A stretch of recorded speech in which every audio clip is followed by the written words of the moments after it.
Et remercier l'ensemble de mes collègues correspondants de presse à Bruxelles d'avoir répondu à mon invitation et d'être présents aujourd'hui.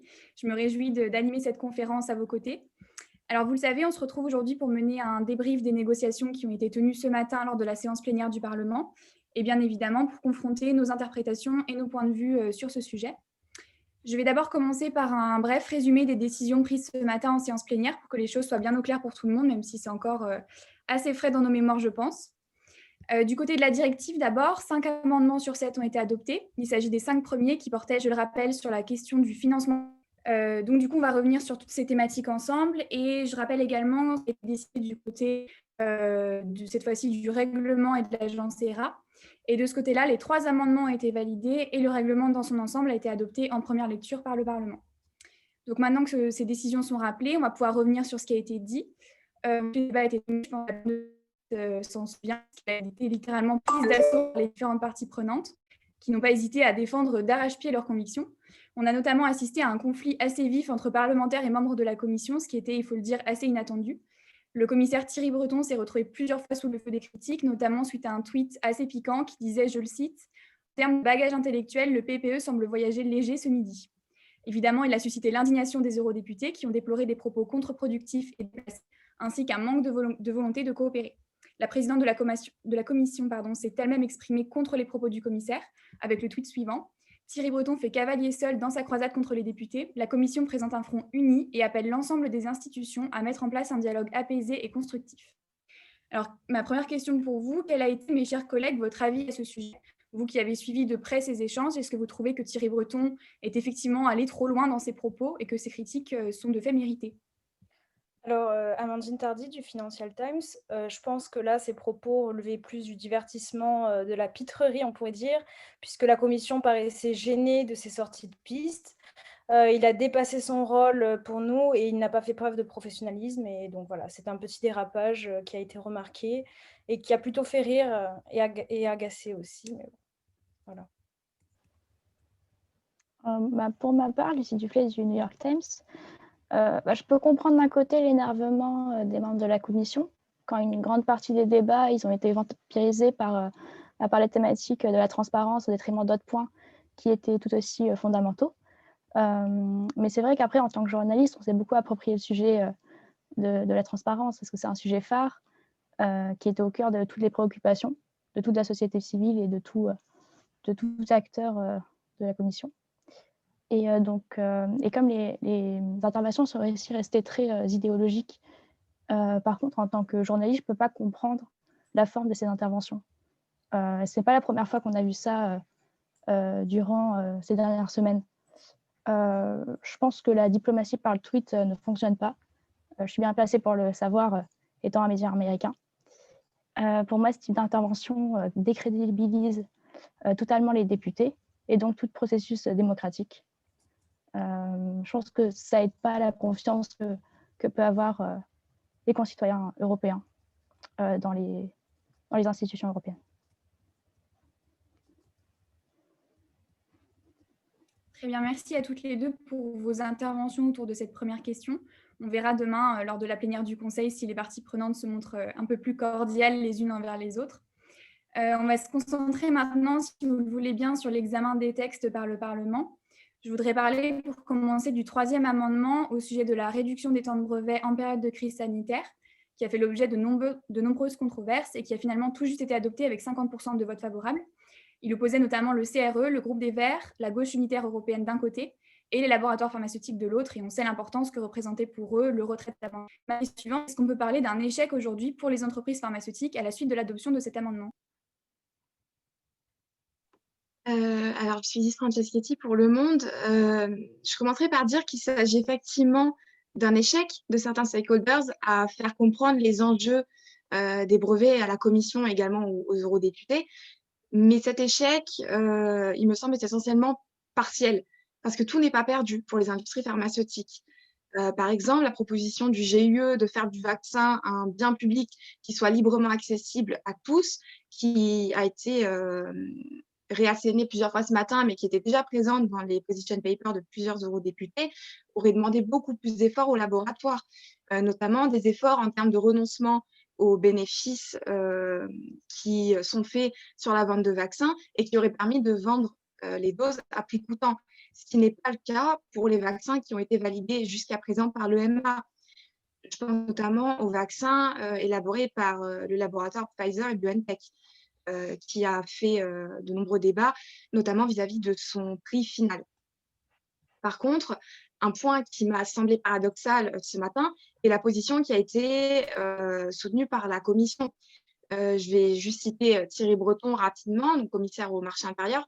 Si l'Union échelonne et réduit la durée des brevets, les Européens iront faire des brevets dans d'autres pays. Alors évidemment, on comprend que le fait de préserver les brevets déposés par des industries pharmaceutiques en Europe fait partie des objectifs de la DG de M. Breton. C'était dur, ils réagissent pas. Et ces moments-là, je me dis, je suis quand même contente de ne pas Et certains pourraient contester la volonté de maintenir des prix abordables. Roginski a son micro ouvert, je crois. Est-ce qu'il faut peut-être mettre un autre cas C'est ce que m'avait conseillé le gars de l'informatique. Madame Roginski, vous avez votre micro ouvert. Est parti, donc je ne l'ai pas mis. Il m'avait donné un autre. Attends, il m'avait donné un petit câble. Je ne sais pas si on peut lui couper. Ça, c'est toi qui as mis ça ou c'était déjà dans le texte? Non, mais c'est Ralph. Et donc, Ralph, tu vois, à l'époque, il était. Emma, tu peux essayer peut-être. Et la clé. Donc, ça, c'est lui qui l'a mis. Du coup, Madame Roginski, je vous coupe le son. Désolée. Oui. Merci, Emma. Merci, Emma. Pour finir rapidement, pardon. Je disais donc, oui, si le fait de préserver des brevets qui soient déposés par des industries pharmaceutiques en Europe fait partie des objectifs de la DG de M. Breton, certains, et notamment à la gauche du Parlement, pourraient contester l'objectif qui a été exprimé à de maintes reprises par la Commission de garder les prix abordables pour le vaccin. Donc, il va falloir être attentif à ce questionnement-là et très certainement demain, au moment où les États membres devront débattre du fait du financement des programmes et des contrats d'achat. Amandine, du Financial Times, eh bien, contrairement à une idée reçue, les entreprises pharmaceutiques investissent dans la recherche de médicaments bénéfiques à tous. Et la propriété intellectuelle liée au brevet est un puissant incitatif au développement de cette recherche. Cela déforme les réalités du marché en fait, des médicaments tout en appelant à des solutions qui nuiraient à l'innovation scientifique. Donc on se trompe en affirmant que les droits de propriété intellectuelle et les brevets n'entravent pas l'innovation mais permettent en fait le progrès médical. Des dizaines de sociétés pharmaceutiques ont non seulement cherché un vaccin contre la Covid-19, mais ont également consacré beaucoup de ressources à la production de millions de tests, à l'examen des médicaments existants susceptibles de traiter la maladie et ont fourni du matériel et des moyens pour renforcer les systèmes de santé du monde entier. Donc en fait, les efforts philanthropiques des sociétés pharmaceutiques sont remarquablement sous-estimés. Nous devons comprendre que les actes de charité ne sont possibles que si les profits sont également possibles. Et les entreprises pharmaceutiques développent des médicaments, protègent leurs inventions et font des profits. Alors, si vous supprimez les droits de brevet de l'équation, l'incitation à innover disparaît et les médicaments dont le développement coûte des milliards de dollars resteront hors du marché. Donc, il ne faut pas oublier qu'en empêchant les entreprises de faire des bénéfices sur les médicaments, on élimine les incitations économiques et on ignore à la fois les risques et les coûts liés au travail sur un nouveau médicament. Donc, ça a été peu soulevé et cette adoption de l'amendement sous-estime complètement le travail des labos. Bonjour, moi c'est Sophie du Guardian. Comme il a été dit, l'amendement numéro 3 a été adopté à 50%, ce qui est une majorité faible, mais c'est une majorité des parlementaires qui a permis quand même l'adoption de l'amendement. Contrairement à ce qui a été dit par ma collègue Amandine du New York Times, comme Manon Aubry du groupe GUE l'a dit et comme beaucoup de parlementaires l'ont souligné lors des plénières ce matin, l'Union se doit de protéger la vie avant les profits. Réduire le temps de brevet et son échelonnage est très important dans des temps d'urgence, de crise sanitaire, et cela permettrait effectivement un progrès médical puisque les industries pharmaceutiques pourront coopérer et partager leurs connaissances pour permettre de produire plus rapidement des traitements ou des vaccins. 50%, ce n'est pas une large majorité, mais plusieurs acteurs l'ont souligné, comme par exemple Yannick Jadot de GreenEFA, qui a dit, je cite, « L'Union européenne est une terre de justice et d'équité et il est insupportable en temps de pandémie que les logiques pharmaceutiques puissent primer. Les brevets favorisent l'explosion des prix. » Mais il est sûr que en En adoptant cet amendement, les entreprises pharmaceutiques vont se sentir lésées et cela va sans doute leur faire perdre pas mal de profits.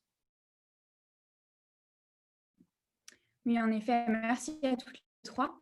Un autre amendement important, c'est l'amendement 4 de la directive au sujet d'une question dont on entend beaucoup parler depuis quelques semaines et qui n'a pas manqué de faire débat, c'est la question de la transparence.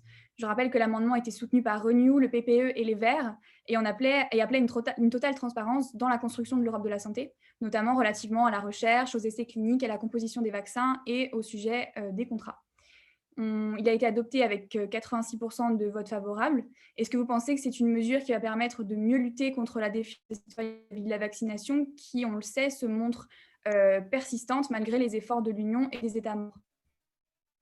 Alors, Romane Le Veneur du Journal Général de Francfort. Tout d'abord, je pense qu'il faut rappeler que la thématique de la transparence a été vraiment au centre des négociations et de tous les débats, ce qu'a regretté fortement la Commission.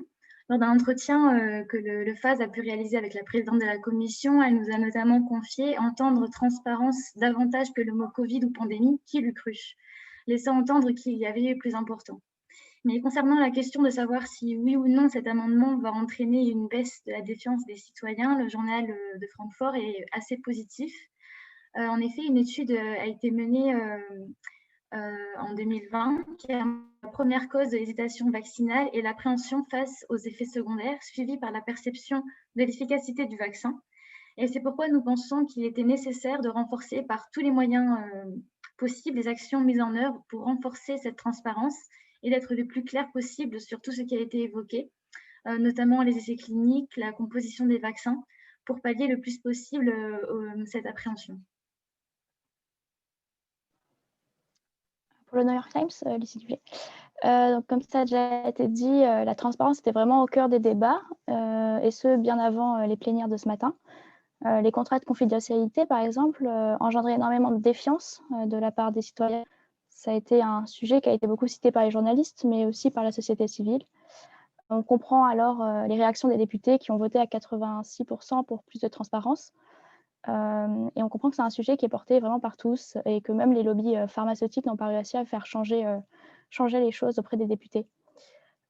Certes, l'amendement a été adopté, mais nous devons attendre encore demain pour voir comment la directive va être prise par le Conseil et peut-être que cette fois, les entreprises pharmaceutiques auront plus de poids. Et puis, ils ont déjà beaucoup réagi sur les plateformes de tweets depuis ce matin. Pour ma part, je reste assez pessimiste sur le fait que ça aurait un effet sur la défiance des citoyens européens. Ce n'est pas en un jour que toute la confiance va se restaurer. La défiance des citoyens sur la vaccination reste un sujet qui va durer dans le temps et où tous les acteurs ont leur rôle à jouer. Et nous-mêmes, en tant que journalistes, nous avons aussi une responsabilité à avoir sur cette thématique. Oui, moi je suis assez d'accord avec ce que mes collègues nous disent, notamment Romane Le Veneur, pardon, Jean Mazot pour Euractiv, j'ai oublié de me présenter. Notre journal, de son côté, se félicite de l'adoption de cet amendement à la quasi-unanimité, on peut le dire, à 86%. Alors, on avait publié un article il y a quelques jours au sujet de la transparence politique et de ses liens avec l'hésitation vaccinale qui frappe l'Europe.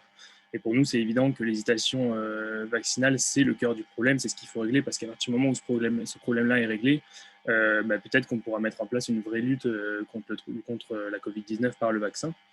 En début de semaine, on avait rencontré Félix Midou, le porte-parole du Corporate Europe Observatory, qui nous disait que l'opacité des négociations sur les achats groupés avait créé un terreau fertile pour le complotisme.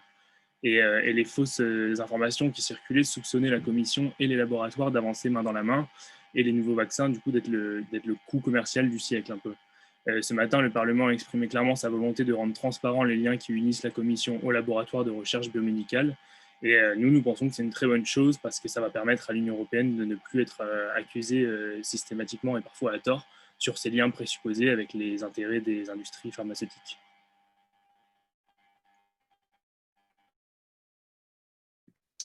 Très bien, merci pour vos réponses. Je voudrais revenir maintenant sur le 5e amendement au sujet de la relocalisation des chaînes d'approvisionnement en médicaments, qui a été adopté à l'unanimité, ce qui est assez rare pour être souligné, et qui a suscité un vif enthousiasme parmi les parties prenantes. Et concrètement, qu'est-ce que cet amendement va changer ? Alors Amandine du Financial Times, alors l'industrie pharmaceutique est, comme son nom l'indique, une industrie. Et comme toute industrie, elle doit trouver les moyens de produire à bas prix afin d'avoir un retour sur investissement. Donc cet amendement produit une baisse de productivité et de compétitivité pour ces acteurs-là, et cela va devenir moins rentable. Les firmes, si elles ont délocalisé, c'est pour tenir leur marge, et d'autant que la pharmacie, c'est un secteur très financiarisé, et que les investisseurs sont prêts à financer l'innovation à condition qu'ils bénéficient d'une rentabilité à très court terme. Donc cette dépendance envers l'Asie n'est pas propre à la pharmacie, c'est le résultat de 40 ans de mondialisation. Donc l'intérêt de la délocalisation pour les labos, c'est situé aussi dans la taille des marchés émergents. Produire en Inde ou en Chine, c'est avoir accès à des centaines de millions de consommateurs. Donc enfin, les exécutifs français étaient ravis de voir, par exemple, que certaines industries polluantes, comme celle de la chimie, partir ailleurs. Donc on les fait revenir, mais il faut pouvoir aussi combler l'écart en augmentant, par exemple, le prix de vente du médicament ou en adoptant des mesures fiscales avantageuses. Donc un autre paramètre particulièrement effrayant pour les industries est la réglementation. Et les entreprises sont soumises à des contrôles et des normes extrêmement sévères, notamment en termes d'environnement. Isis pour Le Monde. Alors, je vais peut-être prendre un angle un peu différent de celui de ma collègue du Financial Times. Je pense que plutôt du côté des citoyens européens et des États, la situation en France permet d'illustrer l'impact d'un tel mouvement de relocalisation, et surtout dans un contexte de crise sanitaire. Et c'est très certainement ce qui explique cette quasi-unanimité qu'on a vue dans le vote de l'amendement par quasiment l'ensemble du Parlement.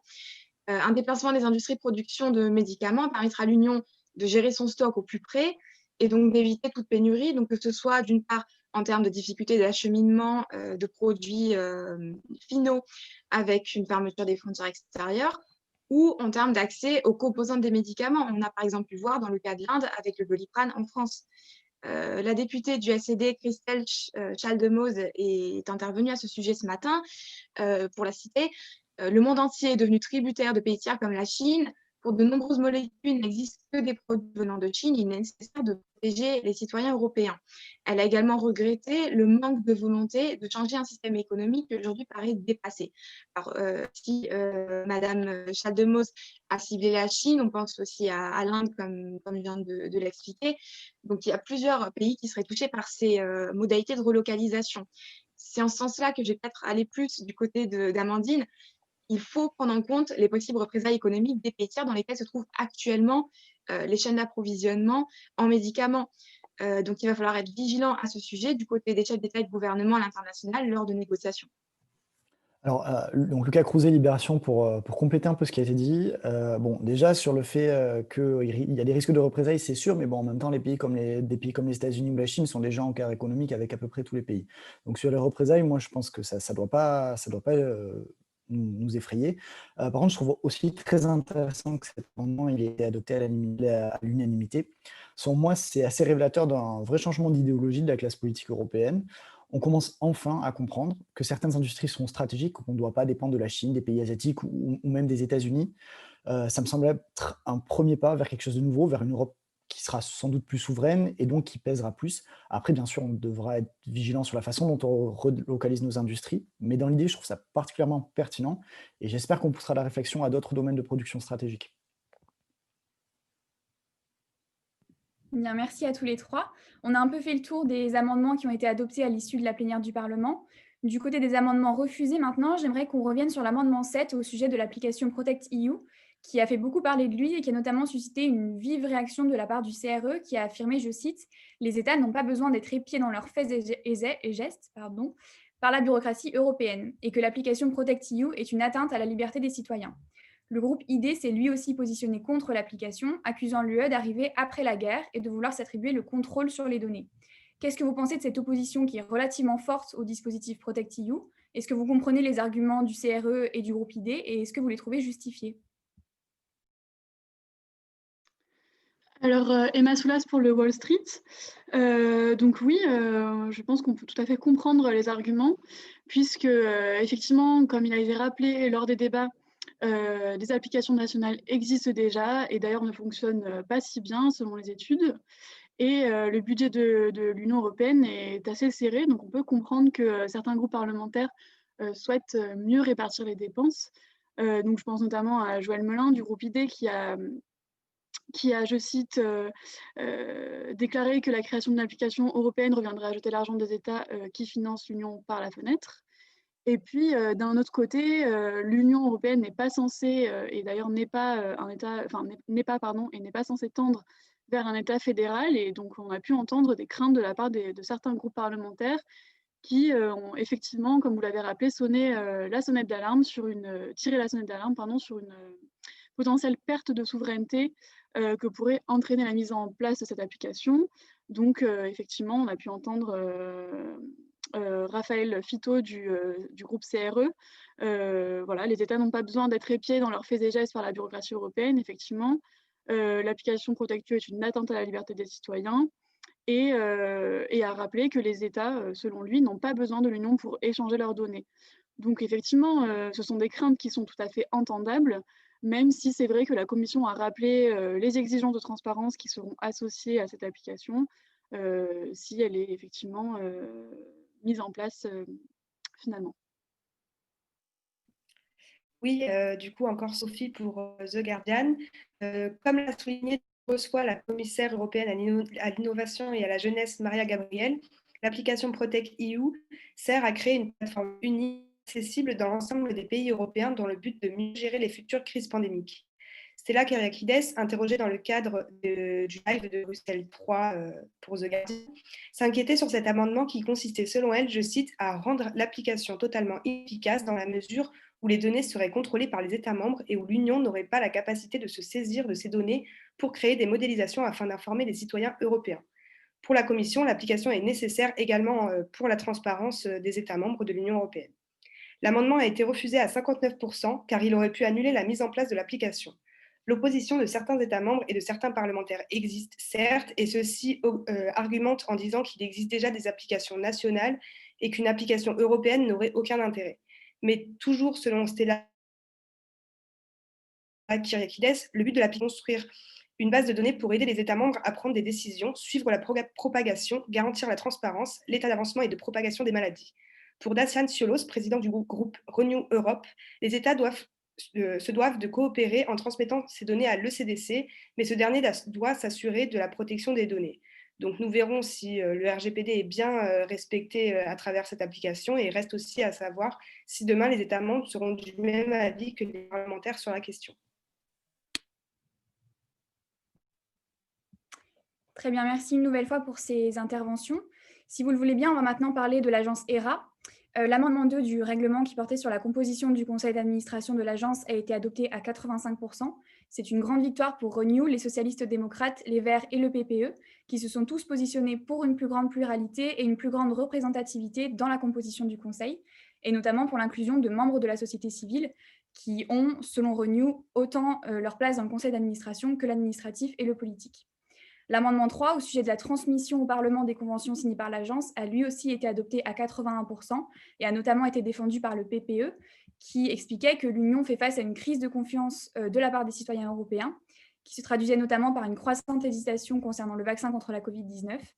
Et Dolore Montserrat expliquait notamment au PPE « Nous nous sommes toujours engagés pour la lutte contre la transparence. Il en va du rôle des parlementaires d'obtenir un droit de regard. Nous tenons à rappeler que la circulation de l'information de nos institutions constitue le meilleur moyen de prendre des décisions. » Du coup, est-ce qu'on peut parler avec ces deux amendements-là que je viens de citer d'une victoire supplémentaire en termes de politique de transparence?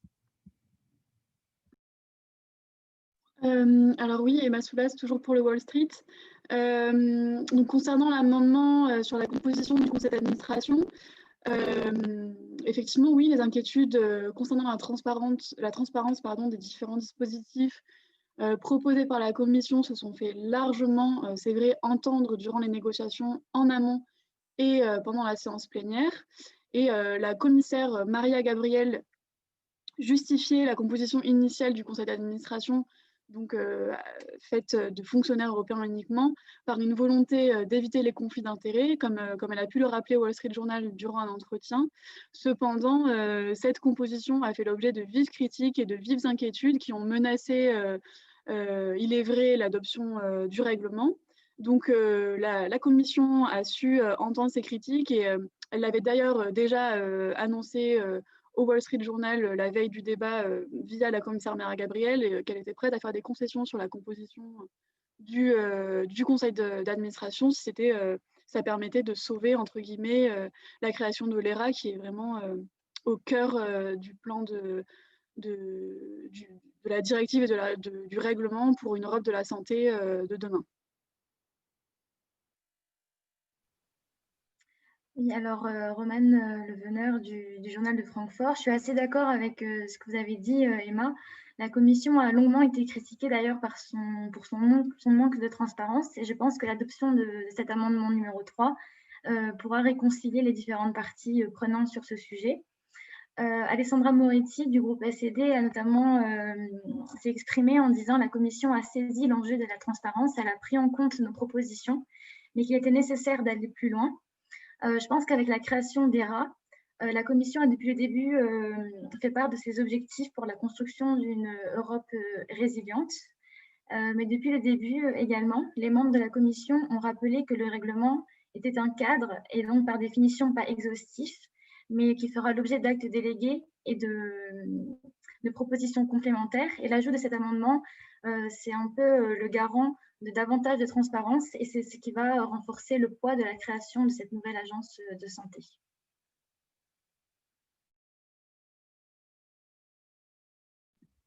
Je vous remercie. On va terminer cette conférence avec un dernier débat.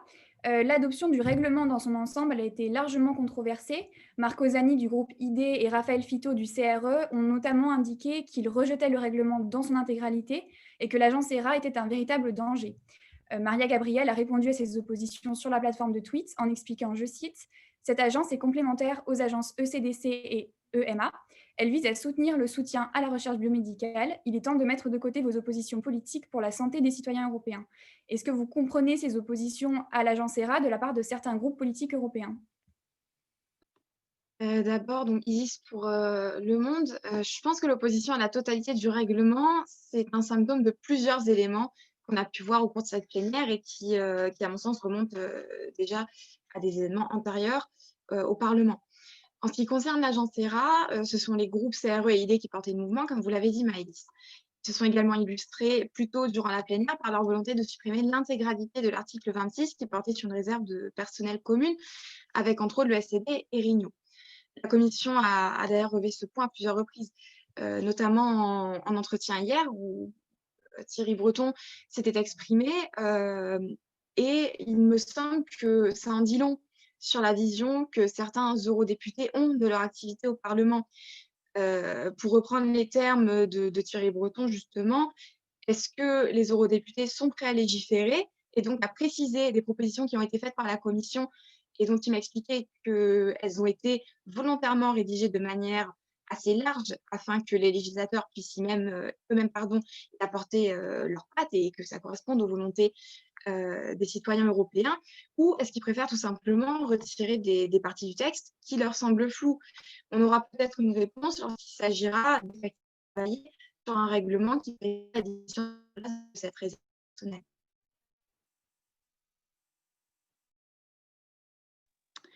Emma pour le Wall Street Journal. Donc oui, moi je vais aussi plutôt dans le sens de ma consoeur française. Il est vrai que d'un regard extérieur, les discussions, les débats, les négociations ont pu parfois sembler étonnantes. Justement, puisque dans ces propositions d'amendement, les groupes dans le Parlement, via ces groupes parlementaires, restaient parfois très en surface, sans rentrer dans vraiment la législation, les compétences de l'UE sur du coup les propositions de la Commission. C'est vrai qu'on a pu parfois avoir l'impression de débats creux. Ça a été souligné par la commissaire Stella Kyriakides d'ailleurs, qui dans plusieurs tweets regrettait le débat de surface et qui ne soit pas sur le fond des propositions. On a eu le droit à beaucoup de discours sur des grandes idées, des grandes orientations de l'Union européenne et plutôt voilà, des débats sur la forme de l'Union et l'idéologie derrière derrière les différents groupes parlementaires. Mais c'est vrai que voilà, d'un œil extérieur, on peut regretter de ne pas être plus rentré dans les détails des différentes propositions de la commission, que ce soit dans le règlement ou dans sa proposition de directive.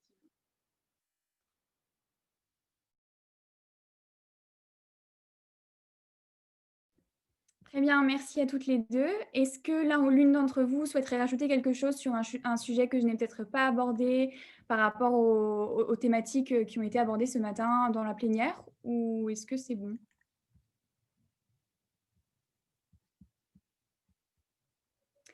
Bien, si personne ne souhaite ajouter quelque chose, on va donc maintenant clore cette conférence. Merci à tous pour vos interventions.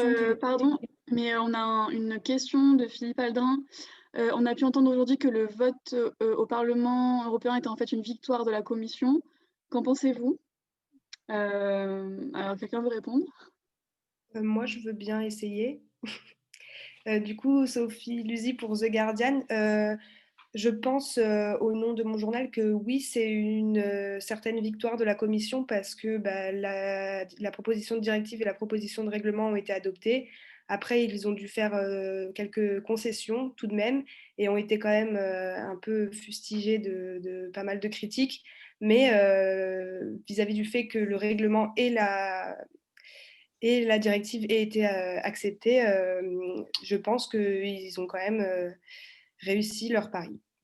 Alors moi, je compléterai en disant que c'est une victoire des institutions européennes dans leur ensemble parce qu'on a vu quand même le Parlement jouer son rôle pleinement.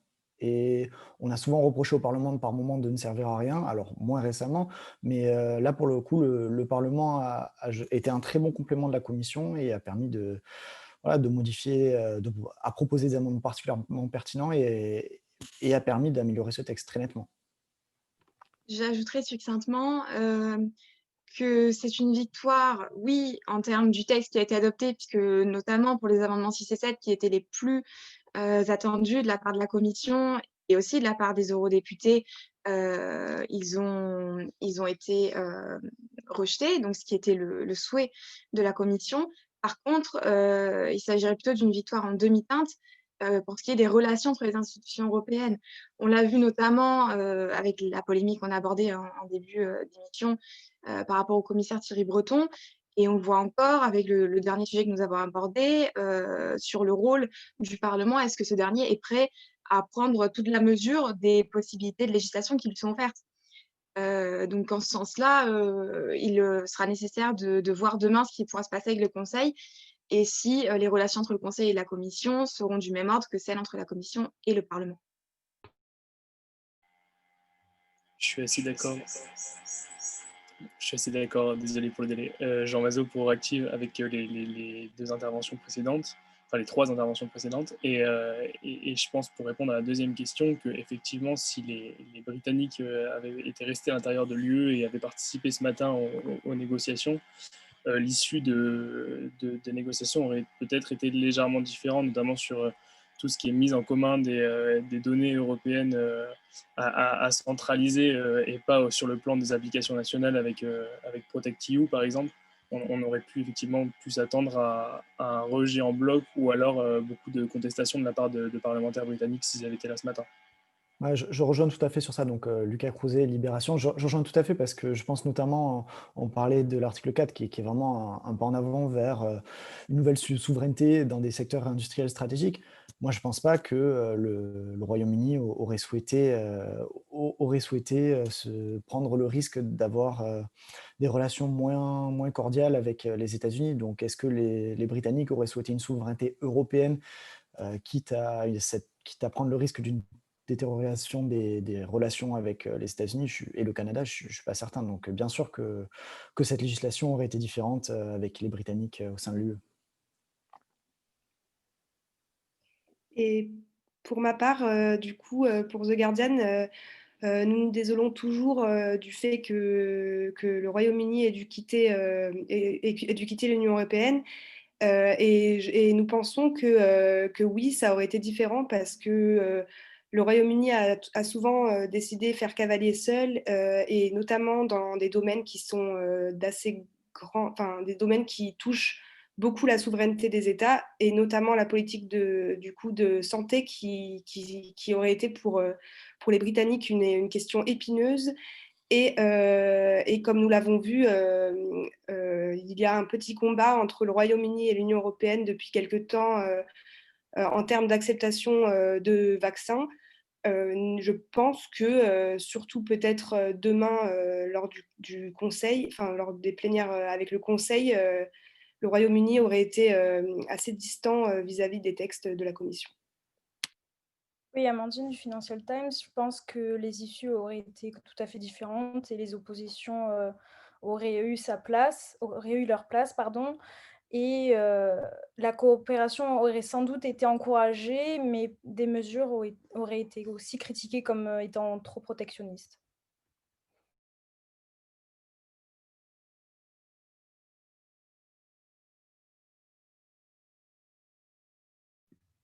Très bien, merci à toutes et à tous. Si personne ne souhaite ajouter quelque chose, on va clore cette conférence. Merci pour votre participation. Maintenant que la directive et le règlement ont été adoptés en première lecture par le Parlement européen, il reste à voir ce qui sera décidé demain lors de la plénière du Conseil, qui promet d'être tout aussi riche en rebondissements. On se retrouve donc demain pour la suite des événements et d'ici là, je vous souhaite à tous une bonne soirée et je vous remercie encore d'avoir répondu à mon invitation. Bonsoir. Merci. Merci à vous. Merci. Très intéressant. Au revoir. Au revoir.